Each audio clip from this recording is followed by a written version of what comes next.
여러분 오늘도 잘 견디고 계십니까? 김명준의 뉴스파이터입니다. 지금으로부터 8년 전 2016년 11월 17일 뉴스파이터 오프닝 멘트를 다시 한번 해보겠습니다. 오늘은 수능 날입니다. 과연 대통령은 오지선다 답안지 중 어떤 걸 택할까요? 1번 버틴다, 2번 하야, 3번 탄핵, 4번 질서 있는 퇴진, 5번 이선 후퇴. 혹시 답을 모른다고 1번 찍는 건 아닐까요? 네, 이게 8년 전 오프닝 멘트인데 8년 전과 지금 너무너무 비슷하죠? 우리의 민주주의 혹시 다람쥐 쳇바퀴인가요? 2024년 12월 11일 수요일 김명준의 뉴스파이터 잠시 뒤에 이 이야기 해보도록 하겠습니다.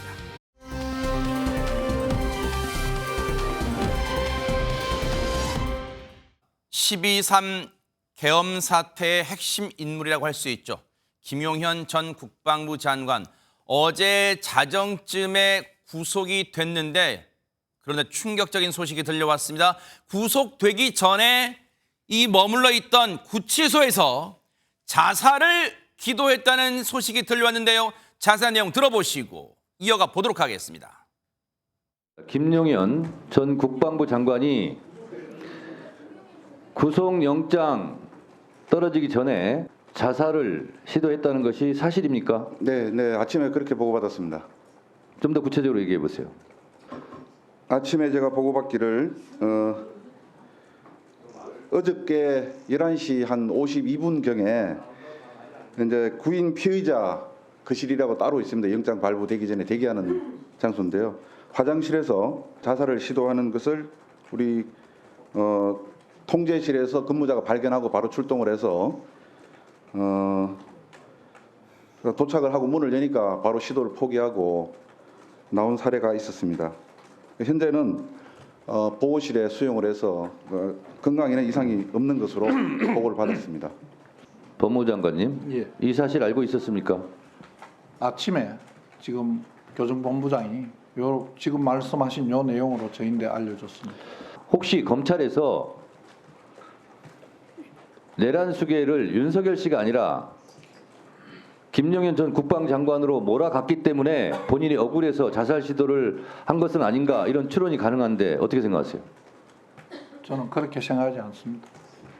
자살을 한 사람이 여러 사정이 있을 왜냐하면 시도하려고 한 사람이 여러 가지 사정이 있었을 건데 제가 알 수는 없는. 어제 일단 오늘 법사위에서 나온 이 내용 정말로 많은 분들이 놀랐을 것 같은데요. 그 놀람의 정도와 그 이유는 다르겠지만요. 손정희 변호사님. 그렇습니다. 김용현 장관에 대한 구속영장 실질심사가 있었고 실제로 피의자가 출석을 포기하고 검사만 출석한 상황에서 이제 심문이 이루어졌었는데요. 이후에 구속영장이 발부가 됐었죠. 그런데 구속영장이 발부되기 직전에 김용현 장관은 구치소의 한 대기실에서 이제 대기하는 상황이었습니다. 네. 그 시각이 오후 11시 52분, 그러니까 자정 직전에 화장실에서 이제 자살 기도를 했다라는 소식이고요. 이 당시에 이제 출동해서 통제실 근무자가 문을 열었더니 자살 시도하는 현장을 알게 됐고, 그러자 이것을 시도를 포기하고 이제 나온 것으로 알려지고 있는데요. 건강상에는 현재 큰 이상은 없다라고 합니다. 일단 정상적으로 수용 생활이 가능하다라는 것이고요. 지금 보호소에서 보호되고 있다라고 하는 상황인데요. 일단은 증거인멸 우려가 있고 워낙 범죄의 중대성이 지대한 사건이기 때문에 네. 구속영장은 발부됐고 영장이 집행된 상황입니다. 최진영 변호사님, 구속영장 심사도 포기했던 김용현 전 장관. 구속영장 발부 직전 왜 이런 행동을 했을까요? 속죄의 표시냐, 결백의 표시냐. 아시다시피 문화적 맥락에 있어서 그 서양 같은 경우에는 이와 같은 자살을 속죄의 표시에 조금 더 방점을 찍는 반면에 예컨대 일본 같은 경우에 사무라이가 패배했을 때는 할복을 하는 것처럼 동양적 맥락에서는 결백을 표시하는 것이 조금 더 그런 의미가 좀 강한 것 같습니다. 특히 지금 그 김용현 전 국방장관 같은 경우에는 평생을 어떻게 보면 명예를 목숨보다 더 중요하게 생각하는 그런 식으로 살아왔을 텐데 본인의 구속을 직감하고 모든 것을 내려놓는 그런 상황이 아니었나 싶은데요. 개인의 어떤 심리적인 상황은 저희가 미루어 짐작할 뿐이지만 저희가 좀 한 가지 짚어야 될 것은 네. 교정 당국이 피의자, 구속될 수 있는 피의자에 대한 관리에 대한 부분을 조금 더 강화해야 되는 것이 아닌가 하는 생각입니다. 물론 중앙통제실에서 그와 같은 상황을 보고 빨리 어떻게 보면 대응을 했기 때문에 핵심 피의자의 어떤 그런 극단적 선택을 막긴 합니다만 그러한 시도하는 것 자체를 막을 수 있는 나름대로의 어떤 수용자에 대한 관리가 좀 더 필요한 시점이 아닌가 생각을 합니다. 자살 시도, 그러니까 자살은 미소에 그쳤어요. 일단 구속은 됐어요. 앞으로 이제 추가 조사, 재판을 앞두고 검찰의 추가 조사가 있을까요? 이 관련해서도 왜 이런 무모한 짓을 하려고 했는지 한번 그것도 이유를 밝혀내야 될 것 같습니다. 어떤 의도, 어떤 목적이었는지요. 그런데 이제 김용현 전 장관에 대해서 계엄 사태의 핵심 인물이라고 제가 말씀드렸죠. 그런데 이렇게 되면 손정희 변호사님, 자연스럽게 이제 수사의 칼날, 정점은 누구를 향하게 돼 있을까요? 당연히 윤석열 대통령을 향할 수밖에 없습니다. 실제로 오늘 압수수색 영장도 발부될 정도로 피의자의 신분은 명확해졌고 강제 수사는 불가피하고 시간의 문제만 있을 뿐 신병 확보까지 수사기관에서는 시도할 가능성이 매우 높은 사건입니다. 그만큼 내란죄라는 것은 법정형도 사기, 그러니까 사형, 무기징역, 무기금고에 이를 정도로 우리 형법에서 예정하는 범죄 중에 가장 강력하고 중대한 범죄라고 판단할 수밖에 네. 없기 때문에 헌정질서 파괴범에 대해서 강제 수사는 불가피한 측면이 있다 이렇게 말씀드릴 수 있고요. 네. 특히 이제 김용현 전 장관 같은 경우는 이제 중요 임무 종사자라고 이제 명시가 되어 있죠. 영장이에요. 중요 역할을 한 사람이라는 겁니다. 그렇다면 최종적으로 최정점에서 지휘를 내리고 계획을 수립하고 최종 권한을 행사를 한 사람은 내란죄에서 우두머리라고 이제 표현을 하고 있는데 결국 군 병력을 움직이고 경찰력을 움직일 수 있는 사람 대한민국에 단 한 명밖에 없죠. 바로 국군 통수권자인 윤석열 대통령이기 때문에 우두머리로서 윤석열 대통령이 수사받지 않을 수 없는 상황에 직면한 상황입니다. 네. 보세요. 검찰이 구속영장, 내란죄 주요 수사의 주요 인물 이제 그래픽으로 저희가 표현을 해봤습니다만, 구속영장이 그러면 전현 평론가님, 내란 수계 우두머리로 지금 보세요. 이번 김용현 전 장관의 이 영장에는 김용현 전 장관을 내란의 중요 임무 종사자라고 표현했다는 거예요. 그런데 지금 손정희 변호사의 말씀처럼 내란은 그 가담 정도에 따라 지금 그래픽 보시는 것처럼 우두머리, 그리고 중요 임무 종사자, 그리고 그 아래 단계가 부하 수행자 및 단순 관여자 이렇게 나눈다는 거예요. 그러면 김용현 전 장관에 대해서 중요 임무 종사자라고 표현했다는 것은 그러면 그 영장에는 혹시 우두머리가 윤석열 대통령이라고 이 표현이 돼 있다는 거예요? 어떻습니까? 적시되어 있다라기보다는 검찰도 이미 이런 판단을 하고 있다라고 해석하는 것이 더 타당할 것 같습니다. 내란 혐의 중요 임무 종사자, 내란의 중요 임무 종사자로 김용현 전 장관을 적시했다라는 것은 말 그대로 그 윗선, 수에 우두머리가 있다라는 것을 전제로 하는 겁니다. 그러면 김용현 전 장관에게 지시를 할 수 있는 인물은 사실은 윤석열 대통령밖에 없기 때문에 검찰에서도 윤석열 대통령을 내란의 우두머리로 판단한 것이다. 이렇게 많은 언론들과 학자들도 해석을 하고 있는 것이고요. 또 하나 있습니다. 사실 지금 검찰뿐만 아니라 언론과 국회에서의 상황을 종합해 보건대 윤석열 대통령은 말 그대로 내란 수계라는 것을 벗어나기 어려울 것으로 보입니다. 첫 번째는 비상계엄도 논란이지만 그 이후에 포고령이 논란이 됐었죠. 언론 보도를 보면 김용현 전 장관이 초안을 본인이 작성을 했고 윤석열 대통령이 수정을 했다라고 하는데 사실상 윤석열 대통령이 지시를 했기 때문에 초안을 작성한 것이 아니냐 이런 의혹이 지금 강하게 제기되고 있는 것이고요. 또 하나 있습니다. 어제 국회 국방위 상황을 보면 군 관계자들이 이렇게 진술을 했거든요. 윤석열 대통령이 직접 전화를 걸어서 상황을 진두지휘하는 것처럼 보이는데 특히 국회의 문을 부수고 들어가서 의원들을 끄집어내라 이런 취지의 지시를 했다는 것이 드러나고 있기 때문에 말 그대로 윤석열 대통령이 내란의 우두머리다 이런 주장은 사실상 뒤집기 어려울 것으로 보입니다. 자연스럽게 관심은 이제 물론 지금 윤석열 대통령을 향한 수사가 검찰, 경찰, 고위공직자수사처 이렇게 세 군데에서 마치 경쟁이라도 하듯 수사가 지금 동시다발적으로 진행이 되고 있는데 어쨌든 상설특검이 통과됐기 때문에 어제 아마 세 군데는 모두 관련 자료를 이첩해야 될 거예요. 어쨌든 지금 상황에서 윤석열 대통령에 관한 긴급 체포 등이 이루어질 수 있겠느냐 여기에 지금 초미의 관심이 쏠린다. 이런 가운데 오늘 최진영 변호사님 대통령실에 대한 압수수색이 이루어졌다면서요? 그렇습니다. 아시다시피 강제 수사는 물적 강제 수사와 인적 강제 수사로 나뉩니다. 물적 강제 수사가 아시다시피 압수수색이고 인적 강제 수사가 체포 구속인데 오늘 지금 같은 경우에는 지금 경찰 비상기업 특수수사단 한마디로 국수본에서 이 물적 강제 수사로서의 압수수색을 하는데 다른 것도 아니고 용산 대통령 집무실 네. 그리고 국무회의실 경호처 등에 대한 법원으로부터의 압수수색 영장을 발부받았는데 네. 문제는 현행 관련 법상의 보안 시설이다 보니까 압수수색 영장을 지금 가지고 있다 하더라도 그 부분에 직접 들어가는 것이 쉽지 않은 그런 상태인 것 같습니다. 그러다 보니까 조금 직전까지 어떤 속보를 봤을 때도 아직까지 국수본에서 영장을 집행하지 못하고 네. 내부와 지금 협의를 하고 있다고 하는데요. 아까 말씀하신 것처럼 지난 8년 전 같은 경우에도 이와 유사한 일들이 있었습니다. 그래서 법원으로부터 검찰이 이 청와대에 대한 압수수색 영장을 가지고 갔지만 현실적으로는 어떻게 보면 임의 제출 형식, 한마디로 압수수색 영장에 딸린 압수수색 목록에 있는 것을 네. 이 청와대 비서실로부터 임의로 제출받는 방식으로 해서 결국은 압수수색의 실질적인 효과를 달성했던 그런 부분이 있는데 오늘 정말 물리적으로 대통령실에 들어가서 압수수색을 직접적으로 그렇게 할 수 있을 것인지 아니면 8년 전의 전례에 따라서 사실상 압수수색 영장에서 지금 첨부해서 요청하는 서류를 임의적으로 지금 제출하는 식으로 할 것인지 이 부분이 아마 지금 내부적으로도 지금 강하게 협의가 되고 있는 것으로 알고 있습니다. 네. 아직까지는 대치 상황이라고 하는데 그 경과도 한번 지켜봐야 될 것 같습니다. 네, 이렇게 되면 김현주 대변인님, 시청자분들이나 국민분들이 아니 압수수색이라는 게 이른바 우리 하도 이제 그런 드라마나 영화도 봐서 다들 아시고 계실 거예요. 영장을 가지고 이제 갔을 텐데 왜 압수수색이 이루어지지 못하고 지금 몇 시간 동안 대치 상태가 이루어질까라고 시청자분들이 궁금하실 것 같습니다.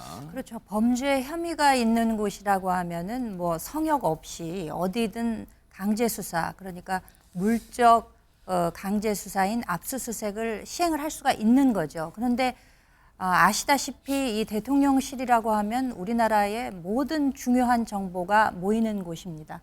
고도의 기밀을 요하는 사항들을 다루고 있고 안보 시설이라고 할 수 있기 때문에 여기를 압수수색하는 데는 경호처와의 대치가 있을 수 있습니다. 앞서 최진영 변호사님께서도 말씀하셨다시피 지금 8년 전 2016년에도 그 당시는 청와대였죠. 국정농단 사태에 의해서 압수수색을 들어가려고 했지만 경호처와 강하게 충돌하면서 네. 결과적으로는 서류를 이미 제출, 목록을 만들어서 이것을 좀 협조해 주세요 해서 이미 제출하는 형식으로 됐었거든요. 네. 근데 이제 오늘도 국수본에서 경찰이 12시 45분경에 대통령실에 들어가서 12시부터 한 2층 회의실에서 경호처랑 좀 의논을 했던 모양입니다. 요즘에는 압수수색을 할 때 영장에 구체적인 목록이 있어가지고 그 부분에 대해서만 압수수색을 하는 거거든요. 전부 다 뒤져가지고 몽땅 가져 나오는 게 아니기 때문에 한 4군데 정도의 압수수색을 집행을 하겠다라고 했는데 네. 경호처와 아무래도 좀 대치하는 양상이 길어지다 보니까 이 국수본에서 나온 분이 좀 항의하는 이런 모습도 있었다고 하는데 아직까지 실제로 집행됐는지의 여부는 확인이 되지 않고 있습니다. 네. 지금 앞서 말씀드린 것처럼 세 기관에서 동시다발적으로 수사를 벌이고 있다 보니까 검찰, 경찰 그리고 고위공직자 비리수사처 이렇게 공수처 이렇게 세 군데에서 동시다발적으로 수사를 벌이면서 언론 표현을 빌리자면 지금 윤석열 대통령에 대한 긴급 체포 이 얘기가 계속 나오잖아요. 그러다 보니까 언론 제목이에요. 신문 제목 보면 이 세 기관이 이른바 윤석열 쟁탈전을 벌인다는 거예요. 신병을 확보하기 위해서 지금 세 군데가 지금 속도를 낸다는 거예요. 오늘 법사위에서도 이 얘기가 나왔어요. 들어보시고 이어가 보도록 하겠습니다. 내란 수계는 영장이 필요 없이 즉각 체포할 수 있죠. 네, 긴급 체포 지금 여러 군데서 이루어지고 아니 있습니다. 말을 어렵게 답변하지 말란 말이에요. 네, 긴급 체포 가능합니다. 예, 긴급 체포할 수 있는 거 아니에요? 맞습니다. 예. 체포하세요. 공수처장, 네, 이 현행범 내란 수계 윤석열 즉시 체포해야 되는 거 아닙니까? 네, 잘 알겠습니다. 결단하세요. 저희들이 할 수 있는 최선의 일을 하겠습니다. 예. 최선이 뭡니까? 공수처장, 저희들이 할 수 있는 모든 조치들을 하겠습니다. 체포 의지 있어요 없어요? 저희들 상황이 되면 긴급 체포 또는 체포 영장에 의한 체포를 시도하도록 하겠습니다. 저렇게 야당 의원들 중심으로 그리고 정청래 법사위원장까지 가세해서 과연 긴급체포 의지가 있는 것이냐 하고 다그치고 재차 묻기를 반복하고 있는데 아무래도 손정혜 변호사님 일단 공수처장이 뻘뻘 이 쩔쩔매는 모습이 일단 영상에 고스란히 잡혔어요. 아무래도 현직 대통령이란 신분이 있다 보니까 긴급체포 법적으로는 가능하다고는 하지만 굉장히 정치적 부담이 있다 이렇게 봐야 될까요? 어떻습니까? 정치적인 부담보다는 대통령에 대한 예우를 할 것인가에 대한 고려가 있지 않을까라는 생각을 하는데요. 네. 그걸 제외하면 바로 긴급 체포할 만한 사안입니다. 네. 왜냐하면 지금 김용현 전 장관 체포돼서 구속되어 있는 상황이고 네. 경찰청장, 서울청장 마찬가지로 체포가 됐는데 그 가장 중대한 이유는 증거인멸 가능성 때문에 그러하거든요. 그럼 현재 지금 이 시간도 유죄의 증거는 실시간으로 사라질 수 있다는 것은 마찬가지로 윤석열 대통령에게도 적용되는 논리이고 특히 대통령실에 지금 몇 시간째 압수수색이 안 되고 있지 않습니까?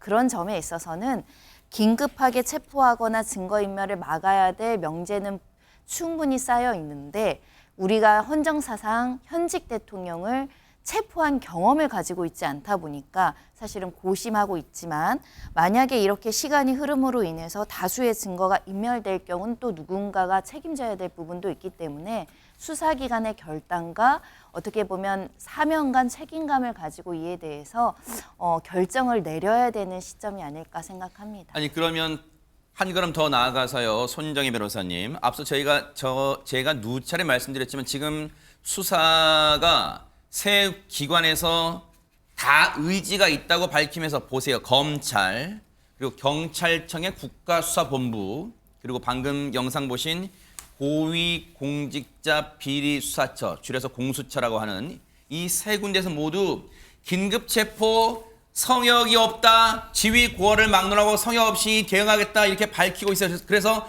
긴급체포를 막 당장이라도 할 것처럼 하고 있어요. 그러면 검찰, 경찰, 공수처 중에 법적으로 이 긴급 체포를 할 수 있는 기관이 정해져 있는 거예요. 어떻습니까? 일단 교통정리는 돼야 될 것 같습니다. 법적으로는 세 기관 모두 다 체포할 수 있고 수사의 권한이 있을 수 있는 상황인데 네. 공수처 같은 경우는 공수처법에 따라서 수사의 진행 정도를 고려해서 수사 기록이나 이런 수사 자료를 넘겨달라고 할 수 있는데 현재 공수처보다 어찌됐든 경찰과 검찰의 수사가 더 빨리 진행되는 측면이 있기 때문에 네. 공수처는 좀 한 발 늦은 수사가 개시된 점이 좀 안타깝고요. 보통은 이제 경찰과 검찰에서 이제 수사의 필요성에 따라서 체포영장을 발부할지 고민을 할 수 있고 구속영장 청구야 검찰이 가지는 권한이기 때문에 구속영장 단계까지는 수사기관이 서로 협조해서 해야 되는 측면이 있습니다. 그런데 서로 경쟁적으로 지금 서로 공유하지 않고 협조하지 않고 지금 각각 기관이 경쟁적으로 움직이고 있는데요. 결국은 빠르게 누구라도 신속하게 수사해서 하나의 증거라도 더 찾아내는 것은 유의미하지만 네. 혼선이 빚어질 염려가 있기 때문에 서로 유기적으로 협조하는 게 굉장히 중요한 시점이고 나아가서는 특검이 발의되게 된다면 특검을 중심으로 자료나 기록이 이제 모여질 가능성이 있기 때문에 현재는 누구라도 빨리 한 걸음 더 나아가는 수사를 해야 될 필요성이 있습니다. 전희연 평론가님. 자, 물론 조심스러운 추정입니다라고 일단 전제를 제가 밝힐게요. 긴급 체포 가능성에 대해서 검찰, 경찰, 공수처가 다 의지가 있다고 분명히 말은 하고 있어요. 그러면 시간의 문제지 이루어질 가능성이 커지고 있어요. 그러면 앞서 말씀드린 것처럼 대통령실에 대한 지금 압수수색도 실제 이루어지지 못하고 현장에서 대치가 이 지루하게 지금 이루어지고 있어요. 그럼 보세요. 혹시 긴급체포라는 것은 여러분 아시는 것처럼 영장 없이 일단 말 그대로 긴급하게 체포할 그 필요가 있기 때문에 긴급체포한다는 거예요. 그러면 긴급체포가 정말 이루어지면 물리적 충돌이 일어날 가능성도 배제할 수가 없는 거예요. 혹시 대통령실 경호처와 어떻습니까? 예, 그런데 지금 상황을 좀 보시면 긴급 체포 요건이 과연 윤석열 대통령에게 적용될 수 있을까? 적용될 수 있다라는 상당수의 의견도 나오고 있습니다. 그 이유는요, 긴급 체포의 요건 중에서 사형, 무기 또는 3년 이상의 징역이나 금고에 해당하는 중대 범죄를 저질렀을 때, 그리고 도망이나 증거인멸의 우려가 있었다라고 하는데, 증거인멸 우려 그리고 중범죄를 저질렀다라는 혐의의 부분, 이런 부분이 지금 다 윤석열 대통령에게 적용이 가능하다고 보고요. 경호처에서도 지금 이런 부분에 대해서 잘 봐야 된다라고 봅니다. 경호처가 단순히 현직 대통령이라고 막는다고 보기에는 윤석열 대통령에게 이미 내란 혐의가 접시돼서 압수수색까지 시도되고 있는 상황이라는 걸 봐야 되겠고요. 또 윤석열 대통령 지금 출국 금지된 상황입니다. 따라서 경호처에서 계속 이런 이유로 막는다면 공무집행 방해가 될 수 있다라는 해석도 나오고 있습니다. 무엇보다 국민들은 계엄을 누가 어떤 절차로 어떻게 이루어졌는지 반드시 밝혀내야 되고 그것을 국민들이 알아야 될 권리가 있습니다. 그렇다면은 윤석열 대통령에 대한 긴급 체포는 반드시 필요하다고 보고요. 오히려 자꾸 이렇게 시간을 끌고 있는 동안 증거가 은멸된 것은 아니냐, 이런 우려가 커지고 있는 상황입니다. 이렇게 되면 과연 세 기관 중에 누가 먼저 시참말로 치고 나갈지 일단 그것도 관심이 쏠리는 대목이에요. 모두 다 세 기관 모두 긴급 체포 가능성을 거론하고 있기 때문이에요. 그런데 오늘 12월 11일이죠. 어제까지, 즉 12월 10일까지는 정기국회 회기였어요. 그래서 어제 정기국회가 마감됐어요. 그럼 오늘은 뭐냐? 오늘 국회가 열린 거 혹시 뉴스로 오전부터 접하신 분 많으실 거예요. 오늘도 국회 열렸던데? 오늘부터가 민주당이 미리 제출한 이 임시국회 새로운 회기가 된 거예요. 임시국회 시작된 거예요. 오늘 긴급 현안 질의, 한덕수 총리를 상대로 국무위원들을 상대로 현안 질의가 있었는데 본회의장에서 이런 모습이 연출됐어요. 한번 보시고 이어가 보도록 하겠습니다. 윤석열의 쿠데타 그 자리에 갔었죠? 네, 12월 3일 저녁에 대통령실 도착 이후에 인지하였습니다. 그 자리에 가서 윤석열의 쿠데타를 막지 못했죠? 반대하는 의사를 분명하게 했고 또 우리 국무위원들을 소집해서 국무회의를 명분으로 우리 대통령님의 그런 의지를 설득하기 위해서 노력을 했습니다. 그러나 궁극적으로 막지 못했습니다. 정말 송구스럽게 생각하고 또 죄송하게 생각하고 또 많은 죄책감을 느끼고 있습니다. 국민께 허리를 90도로 굽혀서 사죄하세요. 네, 필요하다면 그렇게 하겠습니다.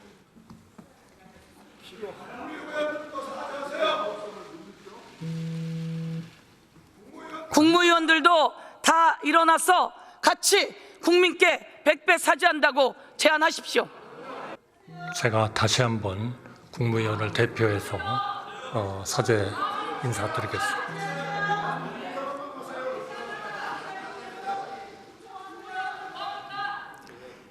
자, 다 같이 일어나세요. 자, 국무위원 모두 다 국민 앞에 100배 사죄드린다고 지금 다시 크게 인사하십시오. 사죄합니다 하십시오. 시작. 사죄하십시오. 제가 다시 한번 하겠습니다.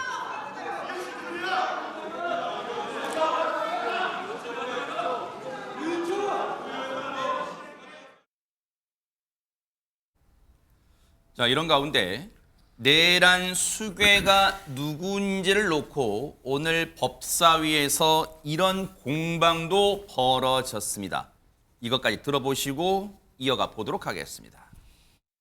국방부 차관 김용현이 위입니까? 윤석열이 위입니까? 예, 당연히 대통령이 상임시하십니다. 김용현이 내란으로 구속됐어요. 그러면 그 내란의 우두머리는 누굽니까? 그 뭐 제가 정의할 수 있는 영역이 아닙니다. 우두머리가 누굽니까?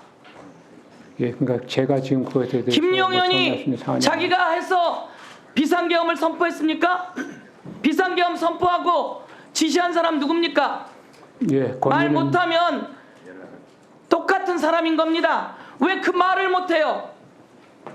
국방부 차관이나 돼갖고 왜 말을 못해요? 예, 건의는 장관이 했고 그 선포는 대통령이 하셨습니다. 윤석열 대통령이 수괴예요. 우두머리예요.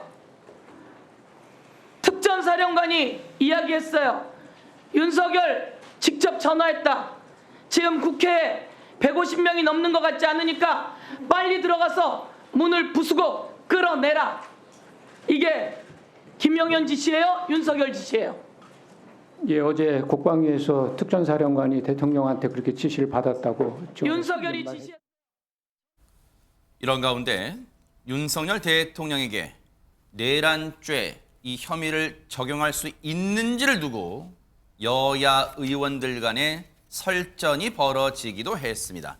법사위 상황 조금 더 보시고 이어가 보도록 하겠습니다. 아직도 정신 못 차리고 말이야. 이러니까 탄핵 공조 정당이 되는 거예요.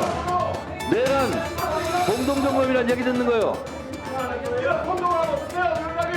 박규택 의원 1차 경고합니다. 2차 경고 때는 퇴장시킬 거예요. 박규택 의원은 내란 속에 옹호하는 거예요 지금? 비호하는 거예요 그러면? 박규택, 유상범 의원 본인들의 운명이라 걱정하세요. 내란 공조 정당 얘기 듣는 거 지금 보니까 정당해요.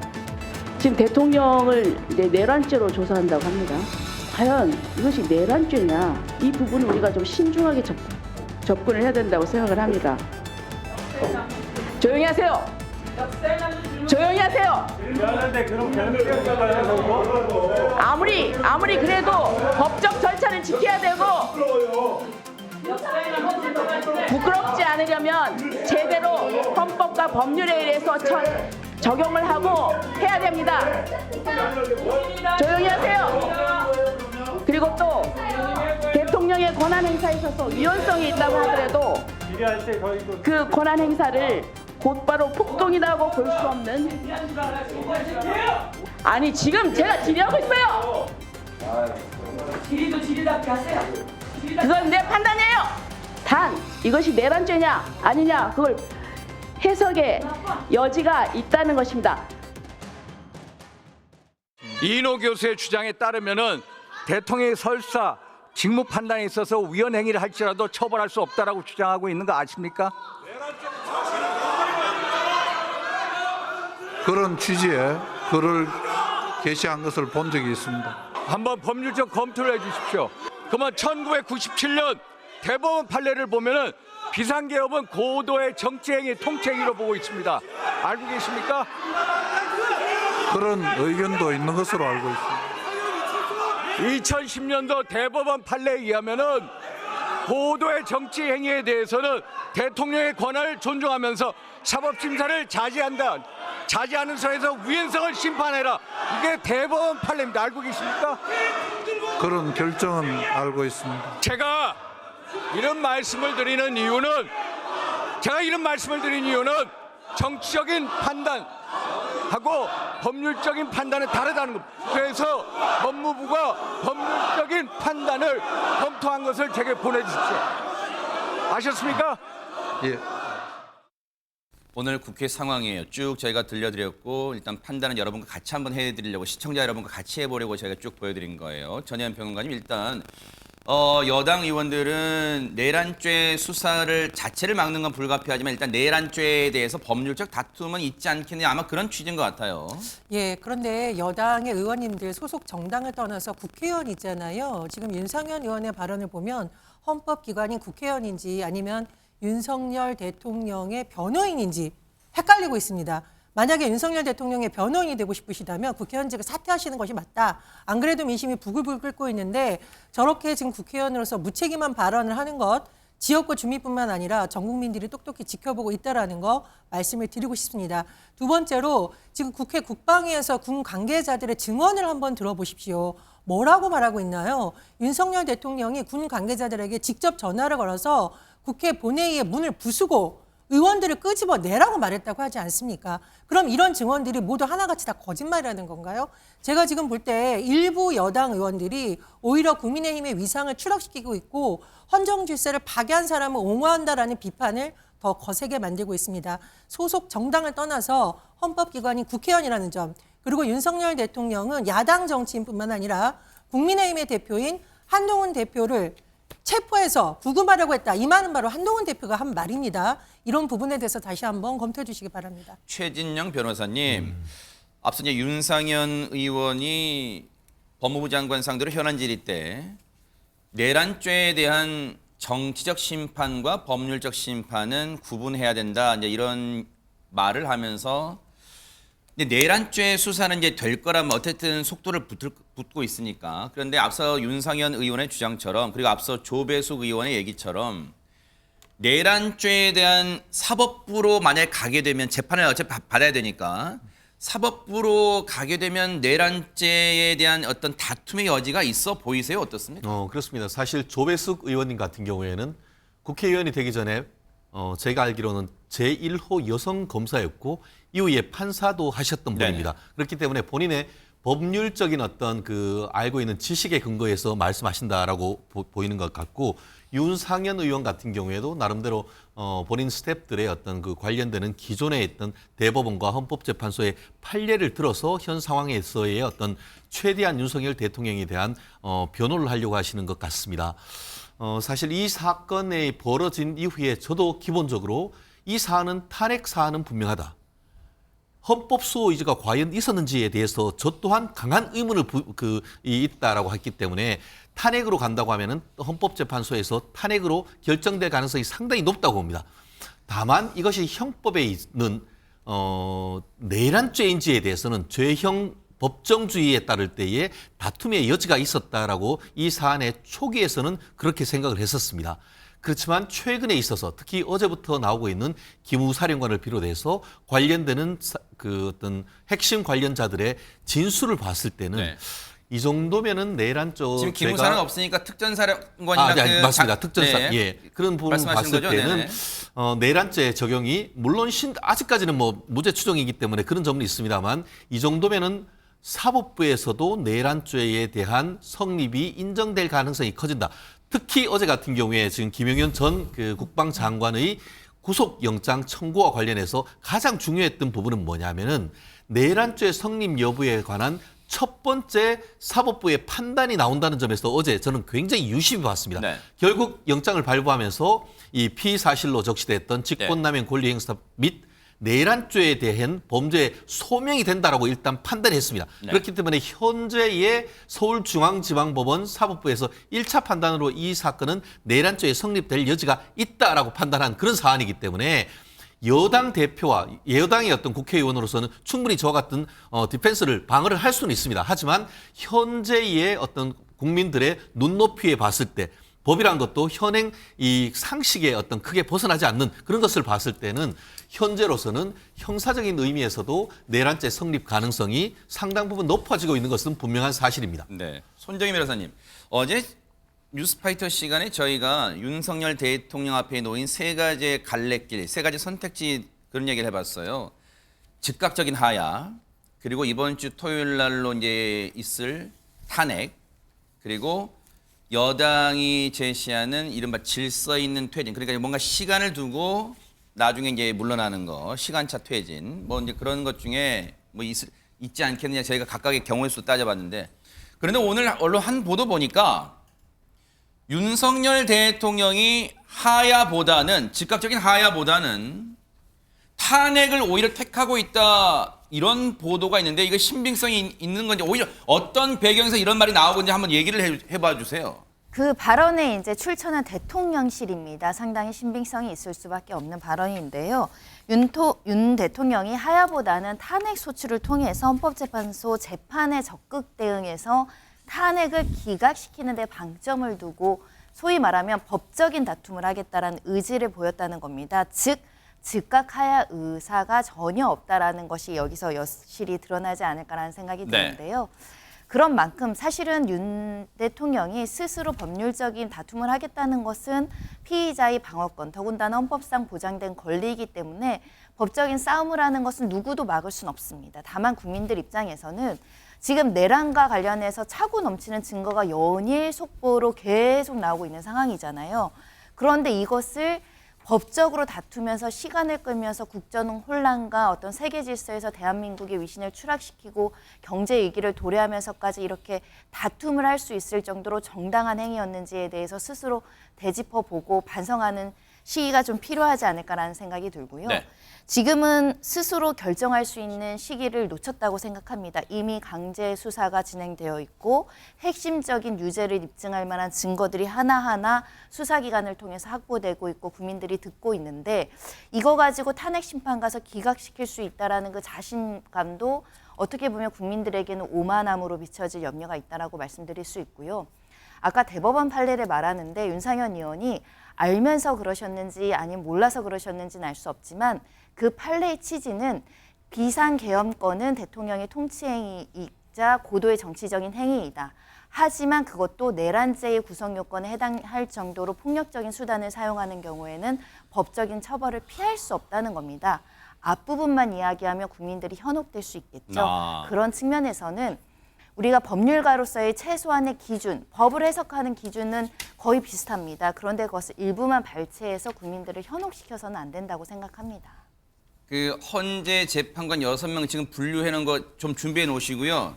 저희가 그래서 이 언론 보도가 나오니까 오늘 기자들이 죄다 국민의힘 의원들 보일 때마다 이런 거 얘기 나오는데 아세요? 막 물어봤을 거 아니에요. 그래서 한번 어떤 반응이 나왔는가 한번 보시고요. 이어가 보도록 하겠습니다. 대통령실 관계자 말로 기사가 많이 나와요. 대통령님의 뜻은 아닐 겁니다. 지금 아무도 대통령의 뜻을 확인할 수 있는 사람이 없지 않습니까? 그럼 의원님께서는 하야가 낫다고 생각하세요? 그게 우리 당론에 따르겠죠. 2월 3월 퇴진 일정에 대해서 어떻게 보시나요? 그거는 우리는 기본적으로 당론에 따르겠다라는 입장만 밝힐 뿐입니다. 당 내에서 탄핵에 찬성하는 의원님들 좀 늘고 있는데 의원님께서 어떻게 보세요? 안 했어요. 그 대통령실에서는 하야보다는 탄핵에 더 무게 두고 있다는 기사가 아니요, 그것도 뭐 공식적인 게 아니잖아요. 혹시 대통령실에서 하야보다 탄핵이 낫다라고 입장 밝힌 데 대해서 근데 그게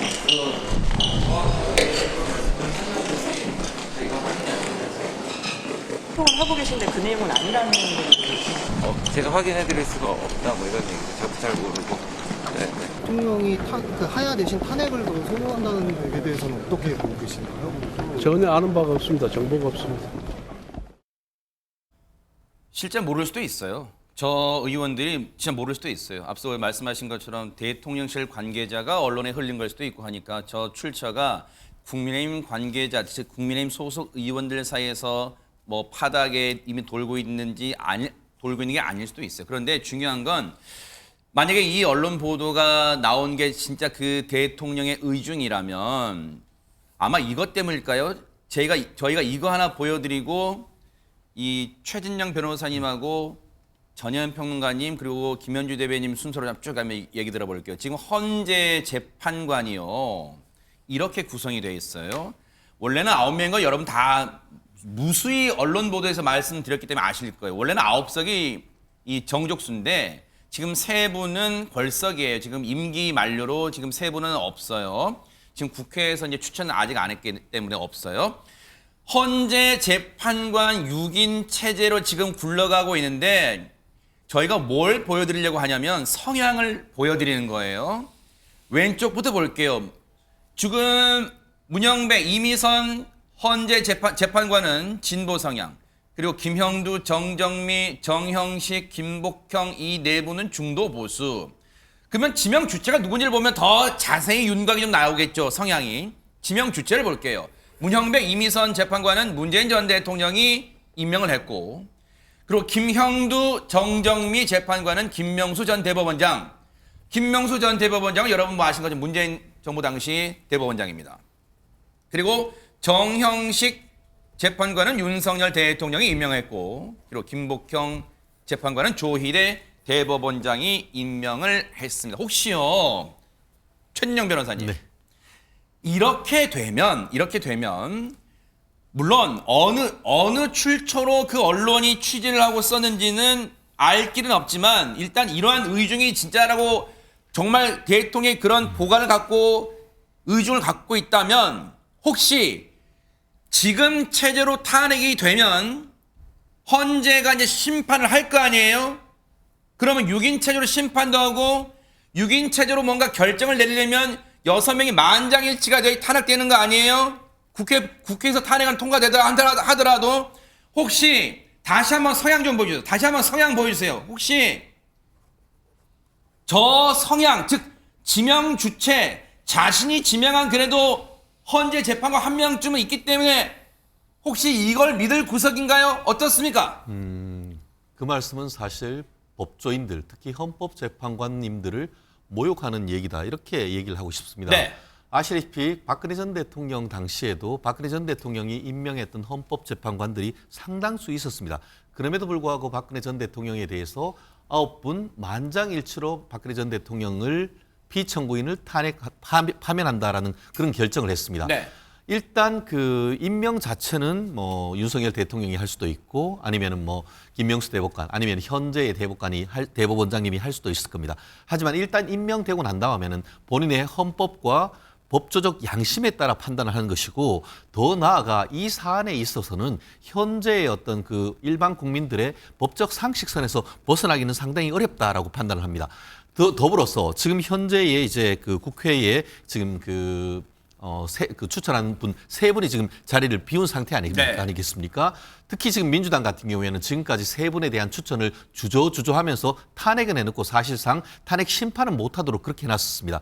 그런데 이런 상태가 벌어지니까 부랴부랴 민주당 같은 경우에는 두 분에 대한 그 추천을 지금 강행하고 있는 그런 그 상황인데, 특히 지금 다른 분들은 그렇다 하지만 지금 두 분 같은 경우에 특히 민주당에서 지금 추천한 두 분은 여러 가지 어떤 판결에 대해서 비판이 있을 정도로 상당히 어떻게 보면은 진보적인 성향의 어떤 재판장이라는 그런 평가를 법조계에서 받고 있습니다. 그렇다고 한다고 하면은 이런 분들이 다 가서 있는데 일방적으로 그 어떤 본인이 내가 지금 나를 그 윤석열 대통령이 추천해주고 임명해줬기 때문에 나는 그에 대해서는 탄핵 못해라고 한다는 것은 우리의 지나친 어떤 그 걱정이다라고 하고, 결국 그 또한 아까 말씀드린 것처럼 사실관계와 법리에 따라서 판단을 할 것이다. 저는 그거에 대해서는 추호도 다른 생각이 없고요. 결국 그 결과가 어떻든 그거에 대해서는 우리 사회가 존중하고 그 결과에 대해서 저는 물론 아직까지 탄핵 결정도 되지 않았습니다만 헌법재판소 심판대에 오른다고 하면은 그 결과가 어떤 식이건 간에 저희는 신뢰하고 따라야 된다고 봅니다. 네, 물론 전혜연 평론가님, 그 해당 보도가 정말 취재를 열심히 했겠죠. 그 언론 보도를 폄하하거나 문제 제기를 하고 싶은 마음은 없어요. 왜냐하면 열심히 취재했을 거라고 봐요. 그런데 정말로 윤석열 대통령이 그러면 그런 마음을 갖고 있다면 당에 뭔가 자기의 진퇴, 임기를 포함해서 국정 운영을 일임하겠다는 것은 그럼 그 담화 내용은 뭐가 되는 거예요? 그러면 이 탄핵을 통해서 뭔가 헌법재판소의 심판을 받아보겠다. 만약 그 언론 보도가 맞다면 지금 전제로 하는 거예요. 이거는 국민들이, 시청자분들 어떻게 해석을 할 수 있을까요? 일단은 윤석열 대통령이 마치 특정 정당의 대통령의 권한을 위임하겠다는 것 자체가 위헌적이고 굉장히 문제가 많은 거고요. 두 번째로 지금 한동훈 대표와도 대화가 안 된다는 거 아닙니까? 따라서 여당에서 윤석열 대통령을 설득해서 하야하도록 하겠다는 이 안도 사실상 불가능한 것으로 보입니다. 무엇보다 윤석열 대통령이 내가 뭘 잘못했냐는 식의 태도를 계속 유지하고 있는 것으로 보입니다. 탄핵을 오히려 원하는 것 같다라는 보도가 나오는 이면을 보면은 아마 헌재가에서 판단을 내려줄 때까지 나는 어쨌든 법적으로는 문제가 없는 거다라는 인식을 하고 있는 것으로 보이는데요. 그렇기 때문에 더더욱 탄핵을 해야 됩니다. 이렇게 국가 대혼란을 일으키고 불법적인 비상계엄을 선포하고 국회의원들을 끌어내려라는 지시를 직접 한 것으로 의심받는 인물을 어떻게 국가 대통령으로 인정할 수 있겠습니까? 그리고 문제는 뭐냐면요. 윤석열 대통령의 이런 태도를 일부 두둔하고 있는 일부 국민의힘 의원들입니다. 지금 보면 뭐 당내에서 한동훈 대표 체제를 뭐 무너뜨리고 또 뭐 새로운 원내대표를 뽑는다 이런 말까지 나오는데요. 지금 여당이 서로 개파 싸움 할 때가 아닙니다. 윤석열 대통령이 여당의 모습을 보면서 오히려 미소를 짓고 있는 게 아닌가 저는 이런 의심까지 드는데요. 가장 빠른 방법 중에 하나는 윤석열 대통령이 자진하야하는 것이고 두 번째로는 그럴 가능성이 매우 없기 때문에 네. 14일 탄핵을 통해서 책임을 묻는 것입니다. 원래는 김현주 평론가 대변인께 뭐 들어보려고 했는데 안 듣겠다는 게 아니에요. 오해는 마세요. 오늘 발언 이 국민의힘 의원들이 탄핵안에 대해서 어떤 입장을 밝혔는가 그거 좀 듣고 김현주 대변인 얘기 들을게요. 자, 뭐 하는 거 좀 들어보시고 이어가 보도록 하겠습니다. 가장 질서 있는 퇴진은 탄핵입니다. 저는 윤석열 대통령을 탄핵하고자 합니다. 이것이 대한민국 헌법 질서를 세우는 길입니다. 나아가 국민의힘이 당론으로 탄핵에 찬성해 줄 것을 촉구합니다. 우리 당이 결자 해지해야 합니다. 죽는 길이 곧 사는 길입니다. 굳이 김재섭 의원의 그 성향 또는 계파를 분류하자면 사실 친한동훈계는 아닌 것으로 이제 언론들이 분석해 왔잖아요. 사실 그럼 뭐 중도 성향 정도, 중립 성향. 그러면 지금 보세요. 김재섭 의원까지 탄핵 찬성을 공개적으로 밝히면 지금까지 탄핵 찬성 밝힌 의원들만 해도 꽤 돼요. 지금 그렇습니다. 이번 주 토요일 분위기가 국민의힘 입장에서는 심상치가 않을 것 같습니다. 어떻습니까? 그렇죠. 지난주에 이제 1차 탄핵 표결에 있어서 국민들로부터 크게 지탄받았던 부분이 찬성 반대를 표시할 기회조차 갖지 못한 것이었다고 생각이 됩니다. 그러니까 그 탄핵 소추안이 가결되고 부결되고의 여부를 떠나서 각각의 헌법기관이라고 하는 국회의원들이 최소한 그 투표장에 나가서 본인의 의지를 표현하는 것이 맞지 않았겠느냐라는 지금 여론이 굉장히 높지 않습니까? 그런데 당시에는 당론으로 부결시킬 것이 결정되어 있었던 상황이기 때문에 그 당 자체에서 전부 다 표결에 참여하지 않는 것으로 했고 세 분만 그 표결장에 나갔었죠. 본회의장에 안철수 의원, 김혜지 의원, 김상욱 의원 세 분만이 나갔습니다. 네. 앞선 두 분은 찬성을 던진 것으로 알려졌고 김상욱 의원은 본인은 표결에는 참석했으나 반대표를 던졌다. 그렇지만 이 다음에는 찬성을 할 것이다 라는 이야기를 했고 이번 주 들어서도 다시 한번 본인의 의사를 확실히 했습니다. 그렇죠. 그렇기 때문에 이번 주에 있게 될 표결에는 네. 아마 표결에 참석할 사람은 상당수가 될 것이라고 생각합니다. 네. 한 20여 명 정도 가까이를 예측하는 분들도 있습니다. 그 결과 여부에는 상관없이 네. 국익에 우선해서 본인의 양심에 따라 헌법기관으로서 본인의 의지를 표현할 의원들이 많아질 것임은 분명하다는 생각입니다. 네. 탄핵 찬성 시사하는 의원들 왼쪽에 정리가 되어 있고요. 표결 참여 의사를 표명한 의원들도 늘고 있는 추세입니다. 아마 이제 표결에는 들어가는 것 같아요. 지난주와는 달리 이제 과연 어떤 이른바 표현은 제각각입니다. 보는 관점에 따라서 보는 주체가 누구냐에 따라서 소심파 이렇게 불리기도 하고 어떤 쪽에서 보면 이탈표 이렇게 불리기도 하겠죠. 과연 어떻게 될지는 지켜봐야 될 것 같아요. 지금까지는 오늘 쭉 일어난 일들을 저희가 정리해 드린 거예요. 이것만 봐도 상황이 상당히 긴박하게 돌아가고 있고 그리고 수사는 윤석열 대통령을 향하고 정조준하고 있다는 게 느껴지셨을 거예요. 근데 수사가 왜 윤석열 대통령을 향해 더 정조준하고 속도를 내는지 어제 앞서 우리 전현 평론가님 누차 말씀하신 그 내용이에요. 국방위에서 정말 시청자 여러분과 국민분들이 귀를 의심할 만한 그런 내용들이 쏟아져 나왔어요. 자, 얘기 들어보시고 이어가 보도록 하겠습니다. 대통령부터 또 전화를 받았죠. 그죠? 사령관님 전화를 받으셨죠? 사령관님 그 사실은 더 받으셨죠? 말씀드리기 제한됩니다. 받으셨죠? 한 번만 더 묻습니다. 제가 고함 치기 전에 그래야지 속죄가 됩니다. 받으셨죠? 예. 대통령께서 비화폰으로 제게 직접 전화를 하셨습니다. 의결 정족수가 아직 다 안 채워진 것 같다. 빨리 문을 부수고 들어가서 안에 있는 인원들을 끄집어내라 라고 말씀을 하셨습니다. 발언들 충격적인 게 많으니까 쭉 한번 듣고 저희가 나중에 이제 쭉 한번 들을게요. 이 출연자분들. 주요 정치인들 감금 시도 이런 말 초기에 나왔었잖아요. 계엄 사태 초기에 어제 이 상황에서 나왔어요. 국방위 때 나왔어요. 그 얘기도 들어보시고 이어가 보도록 하겠습니다. 대통령이 국방부 장관을 통해서 저를 포함해서 피체포 의원들을 과천 방첩사 지하 구금시설로 체포해서 넣으라고 지시했죠. 그런 사실 없습니다. 국군 방첩사령부 안에 누군지 모르겠지만 그 내부에 있는 구금시설 과천 지하에 있죠. 구금시설 과천 지하에 없습니다. 어디에 수용하라고 했습니까? 저는 모릅니다. 저를 또 이재명 대표를 어디 넣으려고 했습니까? 듣지 못했습니다.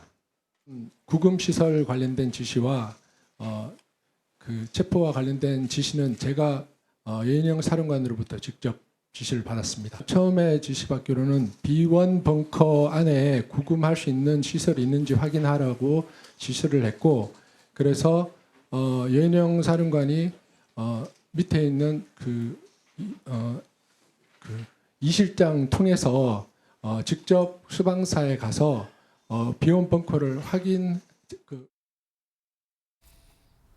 어제 국회 국방위에서 야당 의원들 중심으로 이 질타 그리고 계속된 추궁이 이어지자 앞서 특전사령관 마치 무슨 중대한 결심이라도 하듯이 한번 숨을 참다가 네! 라고 하면서 말문을 열었는데 글쎄요. 이른바 양심 고백이라고 하겠죠. 양심 고백이라고 해두겠습니다. 그러면 보세요. 손정희 변호사님.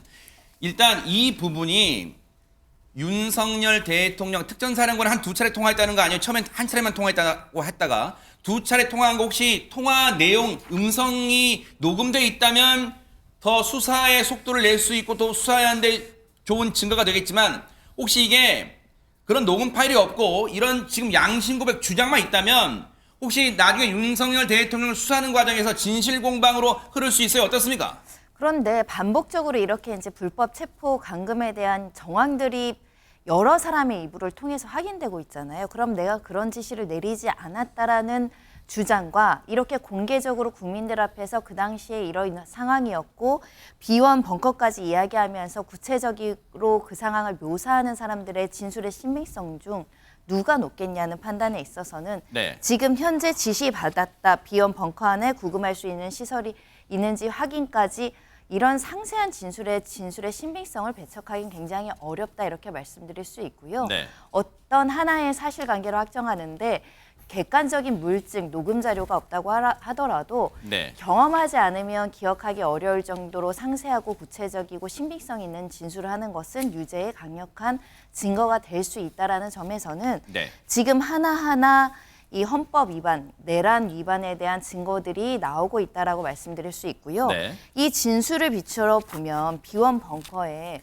주요 요인, 정치인들을 체포해서 감금하라는 지시잖아요. 불법 체포 감금의 시도와 준비 행위가 모두 있었다는 겁니다. 네. 이게 내란죄가 아니면 어떤 게 내란죄가 될지 의문입니다. 네.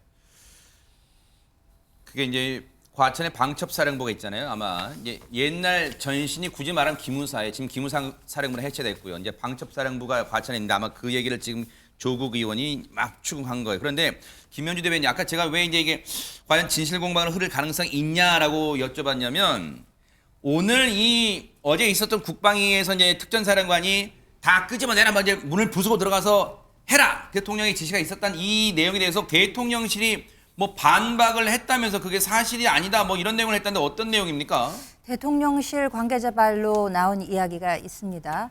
지금 저 주장과는 상반되는 좀 내용이 나왔는데요. 윤 대통령이 당시에 그 계엄사 등을 통해서 그 국회에 출입하는 사람들을 제지하지 말라라는 것을 분명히 얘기를 했다는 것이고요. 네. 그리고 그 당일에 밤을 새면서 아마 많은 국민들이 그 장면을 지켜보셨겠습니다만 네. 국회 본회의장에서 많은 의원들이 모여서 계엄 해제 요구를 결의하는 그런 모습이 있었지 그랬죠, 않습니까? 네. 그걸 전 국민이 방송을 통해서 보고 있는데 네. 어떻게 군을 동원해서 그 인원들을 끌어낼 수가 있었겠느냐라는 차원의 이야기가 있었습니다. 네. 자, 그런데 비상계엄이 12월 3일 날 선포됐잖아요. 그런데 그 비상계엄이 이미 그 전에 사전에 모의됐다는 얘기도 나왔어요. 이것도 충격입니다. 이미 미리 준비했다는 거잖아요. 얘기 들어보시고 이어가 보도록 하겠습니다. 당일날 비상계엄령이 언론에 보도되기 전에 지금 제 기억으로는 한 20여 분 전쯤 됐던 것 같습니다. 그 전에 장관의 지시를 받아서 그때는 어떤 상황이 있을 거다라는 정도만 인식을 했고, 비상계엄이라는 상황은 언론 보도에서 문자를 딱 보면서 그때 최초 인지를 했습니다. 이 상황을 언제 인지를 했습니까? 아까 12월 1일쯤 알았다고 하셨죠? 예, 12월 1일 날 안 사실은 뭡니까? 그 말씀드리겠습니다. 제가 오전까지는 12월 3일 TV를 보고 비상계엄령을 상황을 인식했다고 말씀을 드렸었는데, 제가 받은 임무가 국회와 선관위, 민주당사, 여론조사꽃에서 6개였는데 그 6개에 대한 임무를 받은 시점이 일요일 12월 1일 정도 됐습니다. 계엄에 실제 알았던 시점이 언제입니까? 최종 임무 받은 것이 12월 1일 일요일이었습니다. 누구로부터 알게 됐습니까? 전임 국방부 장관으로부터 비화폰을 통화하면서 알았습니다.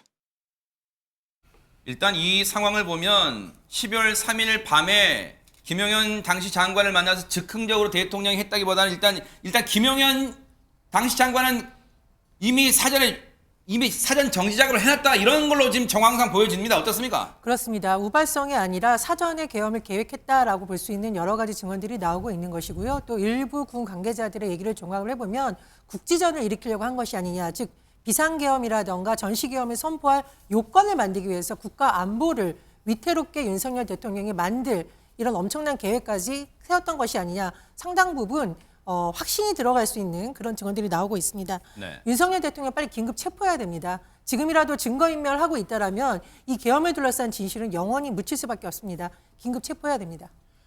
관련해서 손정희 변호사님, 앞서 잠깐 얘기 나왔지만 그럼 제가 30초만 드릴게요. 죄송해요, 시간상. 긴급 체포 요건에 지금 해당됩니까? 지금 상황이 어떻습니까? 범죄를 저질렀다라고 의심할 상당한 사유가 있고 증거인멸 가능성이 있고 긴급성이 있으면 긴급 체포 요건에 해당하는데요. 국민들도 판단하실 수 있을 것 같습니다. 자, 이렇게 되면 검찰, 경찰, 공수처가 됐든 간에 수사의 칼날이 앞서 말씀드렸지만 윤석열 대통령 정점으로 향할 수밖에 없어요. 그러면 윤석열 대통령 입장에서도 뭔가 이제 사법적 대비, 뭔가 이제 재판 대비도 해야 될 거 아니에요. 어떻습니까? 그렇습니다. 지금 서초동에는 어느 범에 윤석열 대통령이 변호를 의뢰했다라는 얘기가 돌고 있습니다. 아, 그래요? 특히 이제 그 김홍일 전 그 방송통신위원장 네. 같은 경우에는 유력하게 얘기가 되고 있는데, 실질적으로 지금 그 검찰 출신으로서 대검 중수부장할 때 윤석열 대통령이 같이 손발을 맞춰본 그런 경험이 있어서 검찰 선배라면서요. 검찰 선배. 그렇죠. 네. 그리고 더불어서 최주 변호사 같은 경우에도 그 법률 비서관으로서 김건희 여사와 관련되는 사건도 이미 했기 때문에 개인적인 신뢰관계가 두터운 분들이죠. 다만 이분들로 할 것인지 아니면은 형사적인 사건에 대해서는 형사팀을 꾸리고 또 탄핵에 대비해서는 탄핵과 관련되는 이른바 행정적인 전문성을 가진 사람들을 변호인으로 꾸릴지 이 부분을 봐야 되는데요. 네. 다만 한 가지 변수 같은 경우에는 뭘까요? 박근혜 전 대통령에 대해서 변호인을 선임을 했을 때 많은 국민들이 그 변호사 사무실에 팩스와 전화로 사실상 업무를 항의를 엄청나게 했습니다. 네네. 그래서 사임을 할 수밖에 없었고 끝에 가서는 국선 변호인까지 선임했던 그런 일이 있었는데, 질서 있는 대한민국의 어떤 진행을 본다고 한다고 하면은 어쨌든 어떤 사안이건 네. 어쨌든 변호인 선임받을 해서 조력을 받는 권리가 있기 때문에 그 부분은 좀 조용하게 좀 지켜볼 부분이 있는 것이 아닌가 생각합니다. 어쨌든 윤석열 대통령의 운명의 시간은 째깍째깍 흘러가고 있는 것은 분명해 보입니다.